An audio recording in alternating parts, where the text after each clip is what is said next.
Have you ever stopped yourself from setting a big goal or really going for something because you didn't want to feel disappointed if it didn't happen? Like it almost felt safer not to hope too much. I realized recently that one of the biggest reasons we don't go all in on our goals isn't fear of failure, although that is a big one. It's the fear of being disappointed.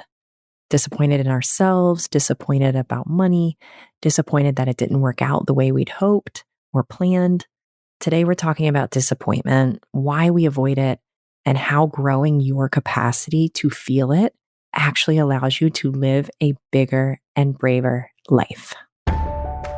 Welcome to How to Quit Your Job, the podcast for moms ready to ditch the 9-to-5 and build a life and business they love. I'm your host, Jenna Reichel. Let's go. Hi, mom friends. You're listening to episode 90 of the How to Quit Your Job podcast. And I am recording this post bedtime, which I usually don't do. I tried to record this a number of times today and it just did not work out. I never recommend my mom's working after bedtime. I don't think that it's the best time for our brain. At least most of my clients and myself, we just do not have all cylinders firing after bedtime. But today, that's me, because sometimes you got to do what you got to do. And this recording and this episode is due today. And so we're going to make it happen. So you are getting a different version of me than normal, and it's going to be amazing. But just wanted to give a little bit of context as to when I am recording. Today, I want to talk about a specific feeling that we all like to avoid at all costs, especially when it comes to starting a business and creating really any change in our life. I'm going to assume it's a feeling we're all used to experiencing in our lives, unfortunately. But when it comes to setting out to do something that has so much potential upside for growth and joy and fulfillment, we tend to hedge our bets to avoid this feeling. Of course, that feeling is disappointment. I talked a little about disappointment in episode 62 in the larger context of us not setting big goals for ourselves, but that's not the only thing I see clients doing when they're trying to protect themselves from feeling disappointed. So I want to dive into this today. I want to talk about what disappointment is, where it comes from, why we want to avoid it so much, but also like the negative impact that it has on our lives and on our business. And of course, as you know, then I also want to empower you with tools to grow your capacity and willingness to experience disappointment, all in the name of you living a bigger and bolder life. The life that you're dreaming of, but might be holding yourself back from taking action on because you don't want to go all in and then be disappointed. So this topic is going to be so eye-opening, and I want you to really think about your experience with feeling disappointed out in the real world. I tend to think of disappointment in two buckets: the disappointments we feel that are outside of ourselves and the disappointments within ourselves. Outside of ourselves, it's like when we have plans to meet up with girlfriends for dinner and everyone's kids get sick, so it can't happen. And you feel disappointed. You had these plans, these expectations of how your Saturday was going to go, and now you're stuck at your house getting a tissue for your kid and blowing his nose every few minutes. Life isn't going as planned, and that can feel disappointing. I also think of the disappointment we feel toward other people as disappointment outside of ourselves. So if I specifically ask my 3-year-old not to do something and he does it, I might feel disappointed in his behavior. And certainly this can sometimes show up as sadness or frustration or anger. And sometimes disappointment looks like that. But these examples are external experiences of disappointment. They're happening outside of ourselves. A situation outside of ourselves has led to disappointment. Now, there's also what I think of as the disappointment that happens within ourselves. And that's what I work with clients on more often. That's feeling disappointed in yourself because you didn't meet your own expectations. It's feeling disappointed because you imagined yourself hitting a goal and you fell short. Both buckets of disappointment feel pretty crummy. But when you're disappointed about something outside of yourself, it's easier not to take it personally. Of course, we may still slip into taking it personally. When the girls' dinner gets canceled, we might go into a spin that this always happens to us and plans always get canceled. And we can kind of slide into victim mode, which actually reminds me that I desperately need to do an episode on victim mentality because that's a whole other can of worms. But as you can see, it's possible to experience disappointment outside of ourselves and then turn it inward. Still, often the sadness, anger, or frustration that we feel in those moments is directed outward. When it's disappointment within ourselves, the sadness, anger, or frustration is directed inward. And that happens almost by default in those situations when we are disappointed in ourselves. And that flavor of disappointment is so much more toxic. It feels heavier in most cases because shame and guilt often get mixed in when we're disappointed in ourselves. Let's say you just decided to start a business. Let's say it's a consulting business in the same industry you've built your career in. So you already have the expertise, the network, the connections, and you set a goal to sign a client maybe in your first 30 days, and it doesn't happen. Not only is it easy to feel disappointed that the goal wasn't met, so maybe you were really counting on that money or that experience that you were going to get in those first 30 days.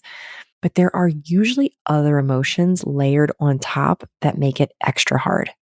So maybe you feel embarrassed because you told your husband you were going to sign your first client and you didn't. Maybe you feel guilty because you left your job and thought this would be easier. Maybe you feel self-doubt and judgment that you weren't able to make it happen.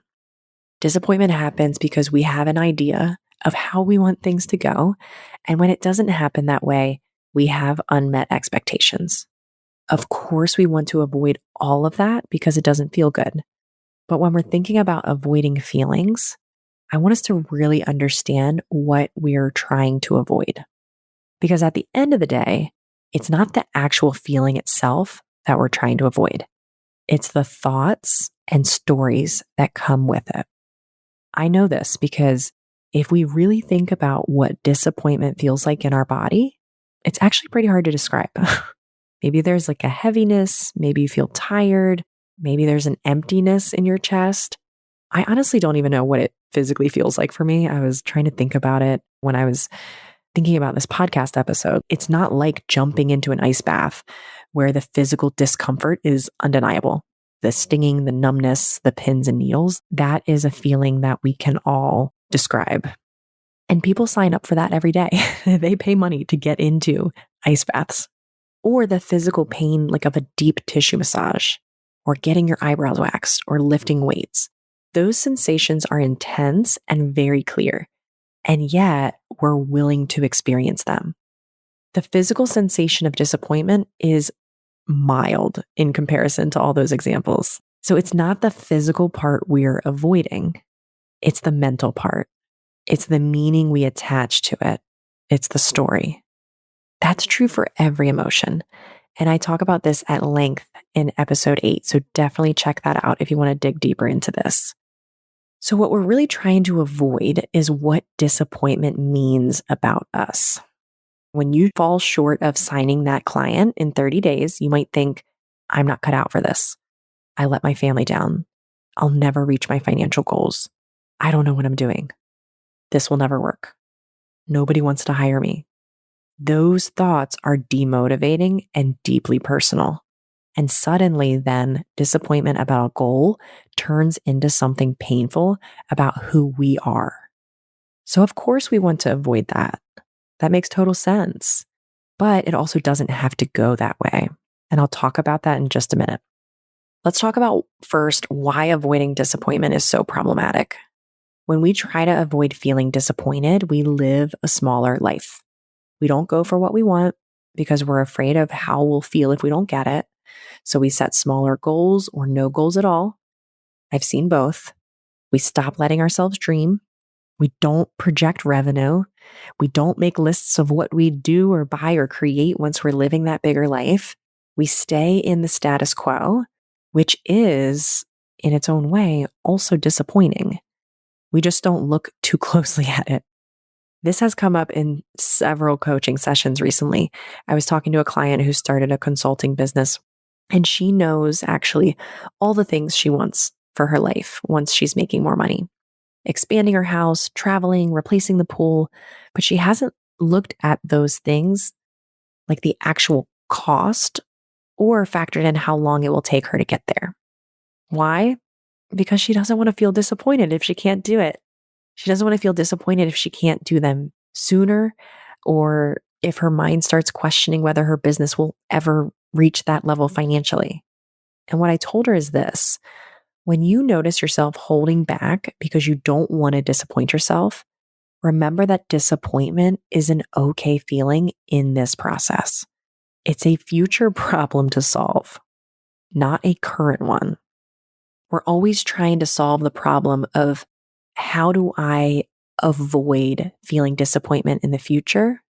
But what I want to say is, let's solve that problem of disappointment in the future. And let's not even say it's a problem.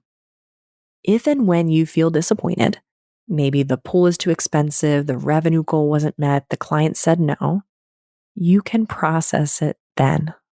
But the worst thing we can do is not take action or not dream big in order to protect ourselves from a feeling, any feeling really.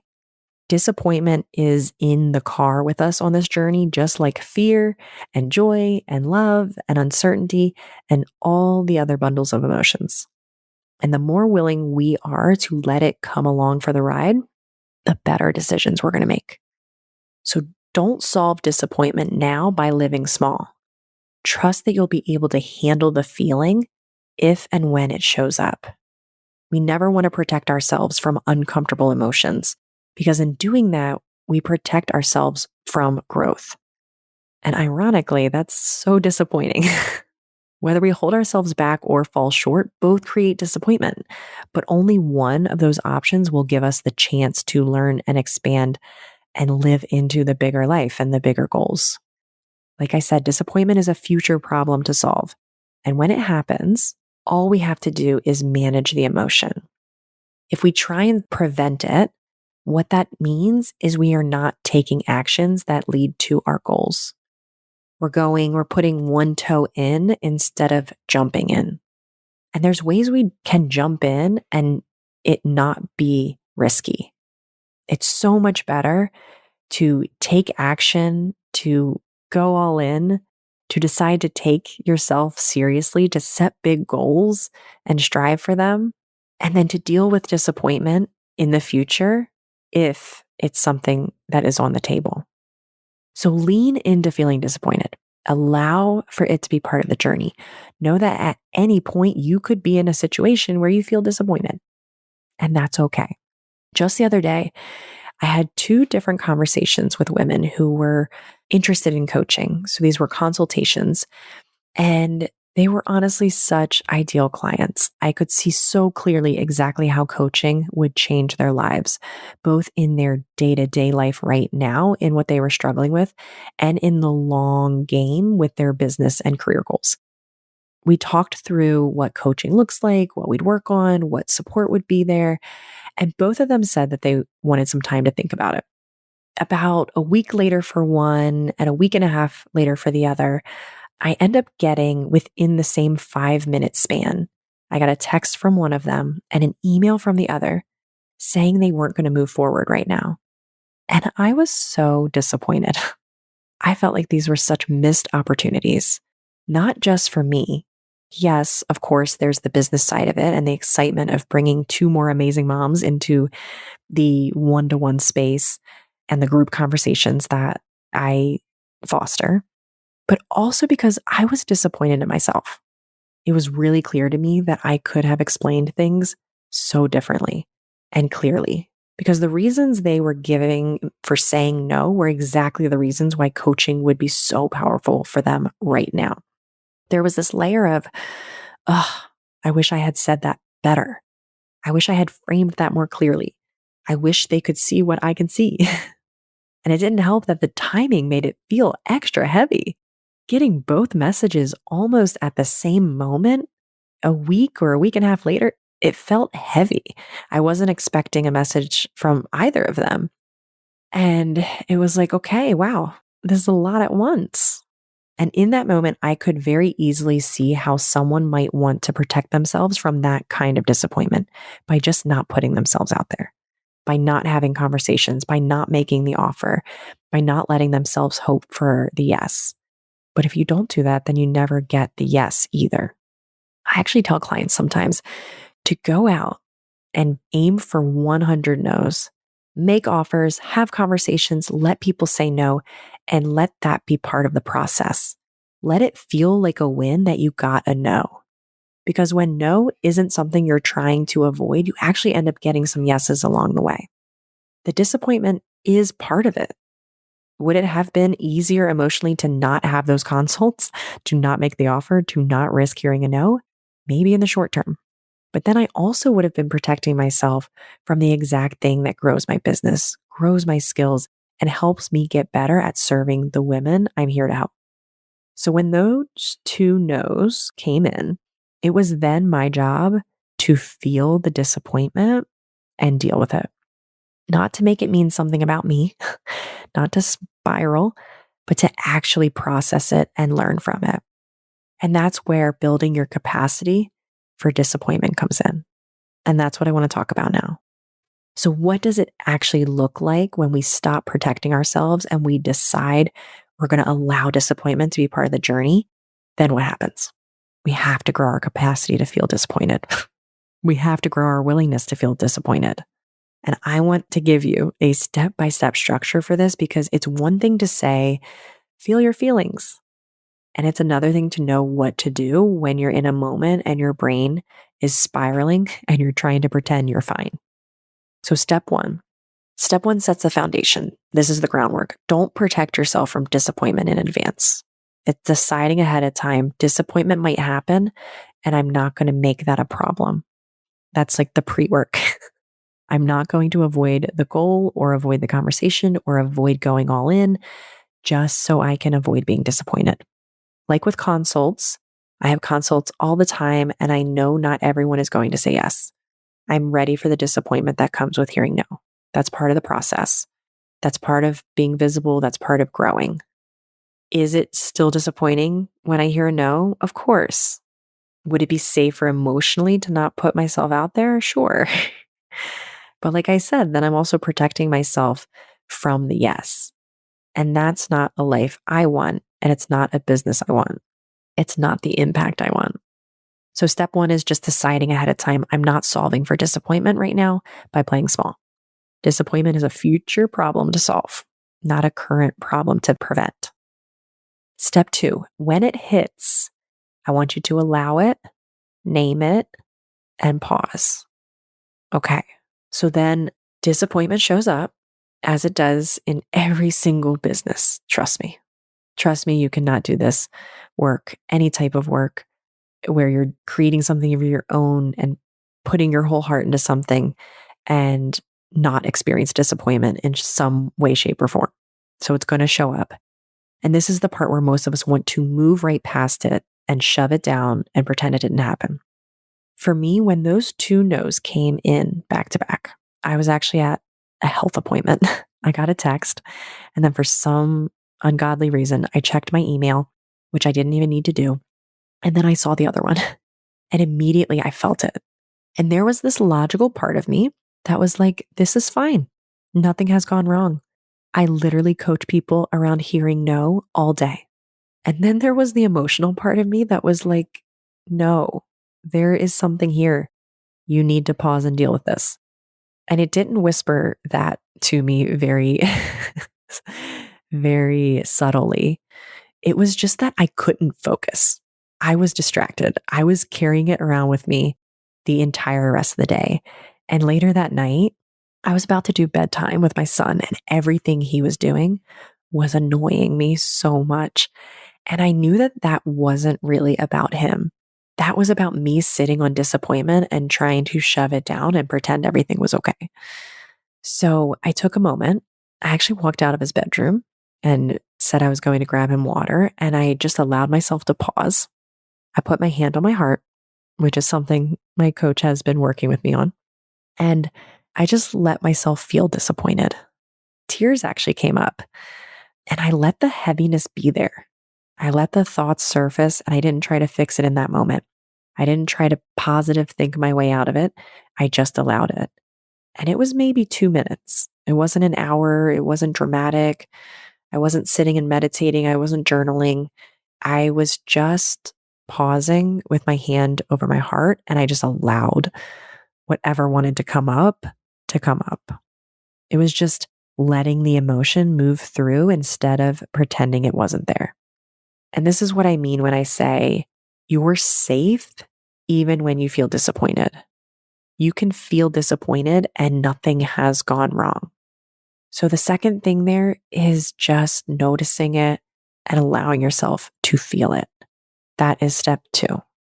Step 3, we go up to the head. Don't make it mean something about you. This is where disappointment can turn toxic. Disappointment becomes a problem when you make it mean, I'm not cut out for this, or you make it mean, I can't do this, or I'm failing, or I'll never reach my goals. And I could feel my brain wanting to go there, honestly. When those 2 women said no, the easy thing would have been to make it personal. Like something is wrong with me. I don't know what I'm doing. I'll never be able to get a yes. But instead, I reminded myself this is just disappointment. It's a vibration in my body. The worst part is the thoughts and the stories.